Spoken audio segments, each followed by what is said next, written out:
Once upon a time, there was a king and queen. They had a son called Godwin and a daughter called Leah.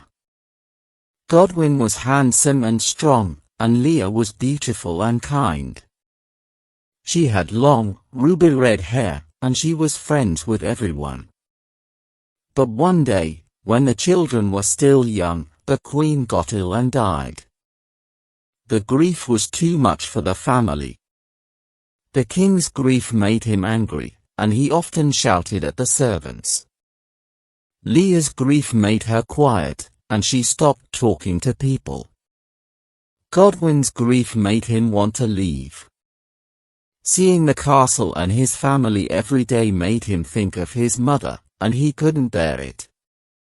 So one day, Godwin left. He sailed away to find adventure.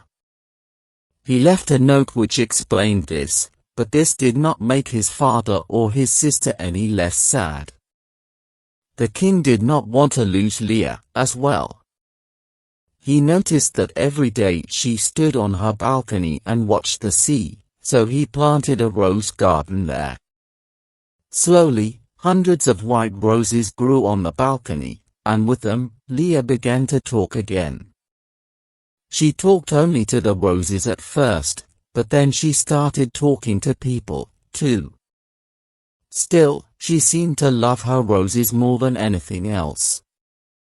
One day, Leah said, "Oh, I wish I could send a rose to my brother." She thought often about Godwin. As she watched the waves, she imagined him in faraway places, fighting dragons and killing witches. She had no idea if this was true. She didn't even know if he was alive. Just then, a seagull flew near the balcony, and Leah had an idea. "Ho there, seagull. Will you bring this rose to my brother?" The seagull flew down and Leah put the rose in its mouth. Then she kissed the bird 3 times, twice on the cheek and once on the head. "One for fear, one for courage, one for love," said Leah. Then the seagull flew away across the sea.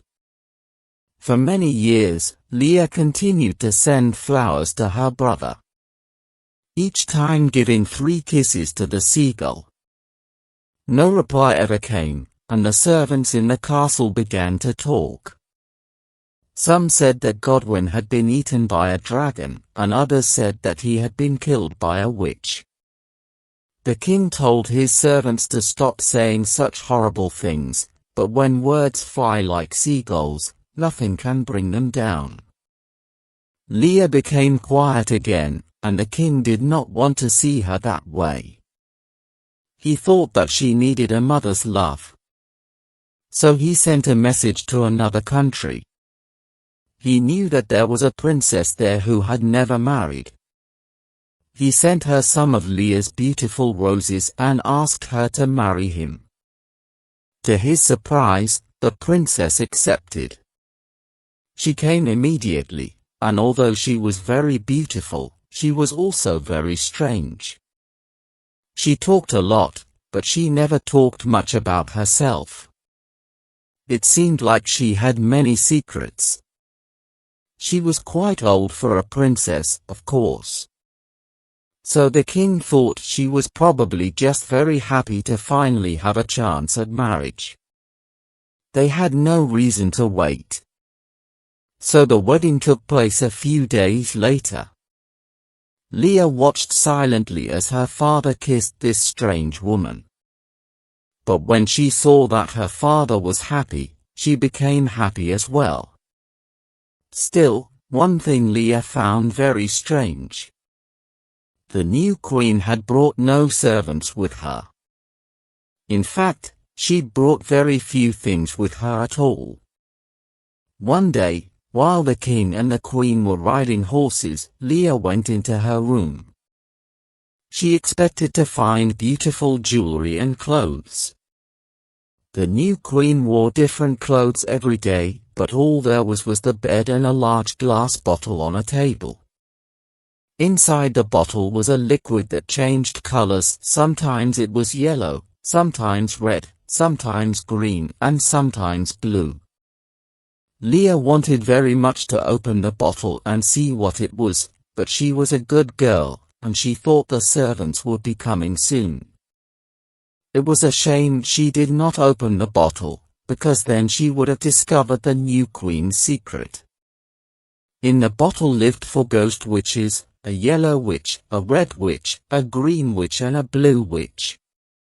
She had caught these 4 ghost witches in a bottle, and now they were her slaves. Every day, she opened the bottle and the 4 ghost witches flew out. They made her new clothes, they covered her with jewelry, and they made her look beautiful. But this was not enough for the queen. While they worked, they had to tell her how beautiful she was. "Your skin is as golden as the sun," said the yellow witch. "Your hair is as red as a ruby," said the red witch. "Your clothes are as green as the deepest forest," said the green witch. "And your eyes are lovelier than a clear blue sky," said the blue witch. "Correct," said the queen, and her slaves kept working. Leah never discovered this, and for several years the king and queen lived happily together while the queen's slaves made her beautiful. Leah was not as sad and quiet as before, but she was not very happy, either. Then, one day, a traveling musician came to the castle. He sang songs about faraway places, and in particular, he sang about a brave man called Godwin. Leah and the king were amazed. Godwin was alive. The musician told them that none was more courageous than Godwin. That he had killed 50 dragons and 100 witches, that he was loved by men and women, young and old. The only one who was not happy to hear this was the queen. "Enough," she said. "You are a cruel man. Godwin left this castle 10 years ago, and if he was alive, he would have returned. He can only be dead. Leave now, or I will make sure you end up dead as well." The musician left, but the queen continued to worry. What if Godwin did come back? He would surely find out about her secret, and probably try to kill her. As the queen worried about this, the ghost witches helped prepare her for bed. "Her skin is as golden as the sun," said the yellow witch. "Her hair is as red as a ruby," said the red witch. "Her clothes are as green as the deepest forest," said the green witch.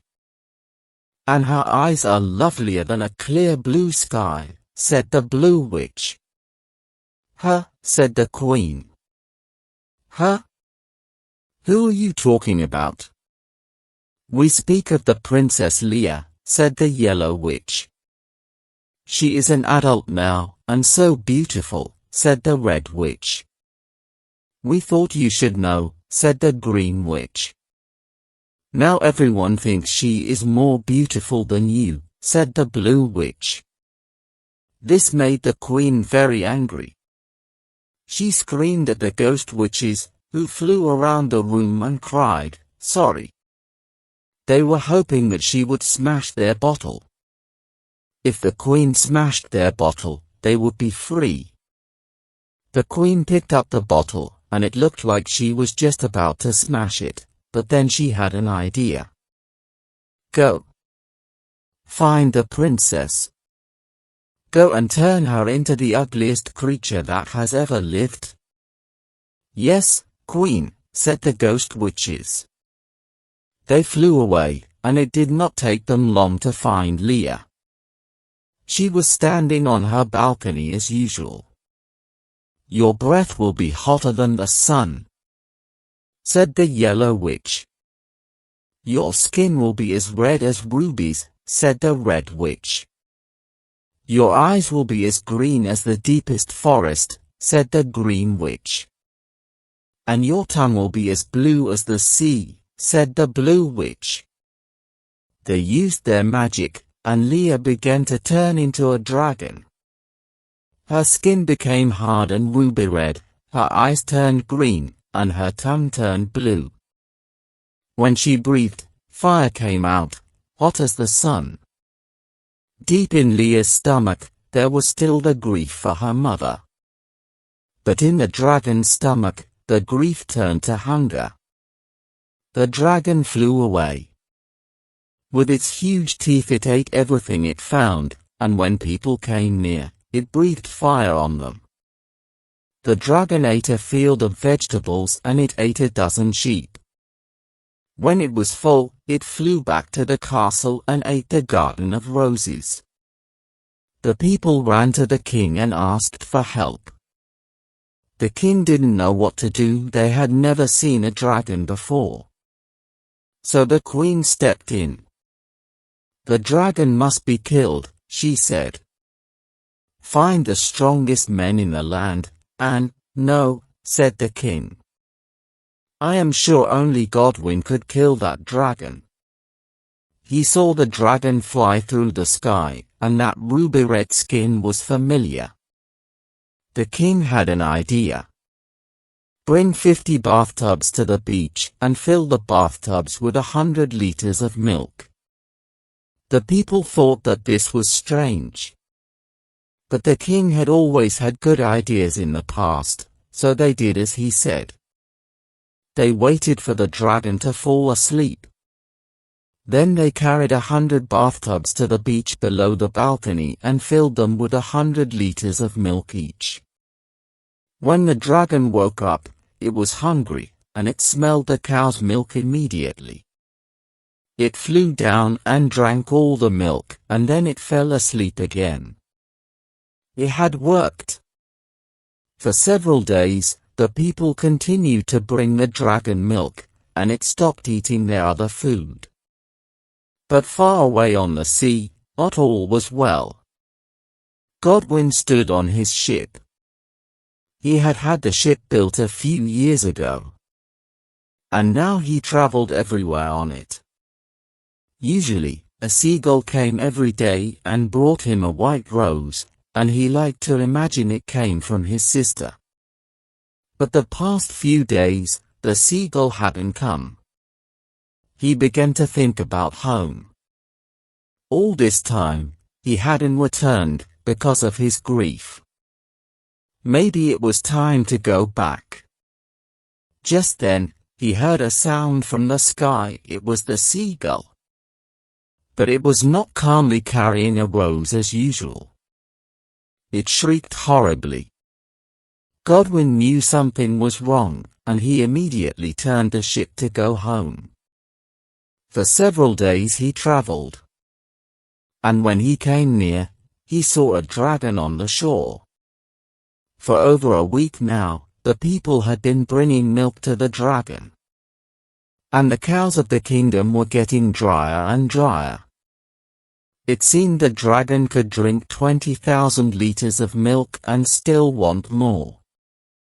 Day after day, the queen told the king that they must kill the dragon, but he did not listen to her.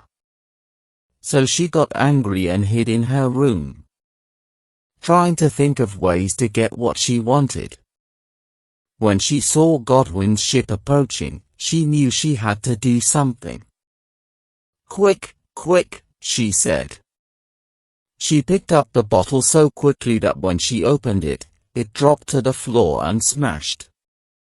The queen hardly noticed, though, and the ghost witches said nothing. They only had to do one last thing for the queen, and then they would be free. "Go and attack that ship," cried the queen. "Break it apart so it falls into the sea." "Yes, Queen." The 4 ghost witches flew like lightning. They were going to fly into the ship and smash it into 1,000 pieces. But when they hit the ship, it was as hard as rock, and they fell away. "What?" cried the queen. "How can it be?" This was not the first witch that Godwin had fought, and he knew their many tricks. When he had his ship built, he specifically asked that they use rowan wood. Rowan wood was more expensive than other wood, but it had the power to stop magic. "Fine," said the queen. "Go and kill Godwin. The others can live, but Godwin must die." But the ghost witches did not respond. The queen looked for them, but they were nowhere to be seen. They had disappeared into the sea.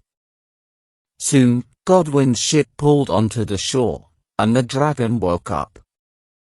Godwin was ready to fight and kill the monster, but the seagull cried something. "What?" said Godwin. The dragon was looking at him now, and it looked hungry. "3 kisses. 3 kisses," said the seagull. Godwin didn't understand, but then he looked at the dragon more closely. That ruby-red skin looked familiar, and those green eyes. "I will not hurt you," said Godwin, and he put his hands in the air. "If you do not hurt me." For a while, the dragon looked at him. Then it lowered its head. Godwin kissed the dragon 3 times, twice on the cheek and once on the head. 1 for fear, 1 for courage, 1 for love. Suddenly, the dragon started to change. The ugly skin turned into golden sunshine. Ruby-red hair grew from its head. It put on clothes as green as the deepest forest, and its eyes became more beautiful than a clear blue sky. It was the Princess Leia. "Oh, brother! Sister!" Godwin and Leia hugged and cried for a long time. The king saw what had happened and came running, and for hours the family sat on the beach, talking and laughing. Finally, the king asked who could have turned Leia into a dragon, and Leia explained what she had seen in the queen's bedroom. The 3 of them ran there, but inside all they found was some broken pieces of glass and a black rose. Nobody knew where the rose had come from. "Oh, what a beautiful rose," said Leia. She went to take it, but just then, the seagull flew through the window and ate the rose. Leia was so surprised that all she could say was, "Oh." After that day, the queen never came back, and the ghost witches were never seen again. Godwin lived many long, happy years with his sister and his father, and he never ran out of stories to tell them. The end.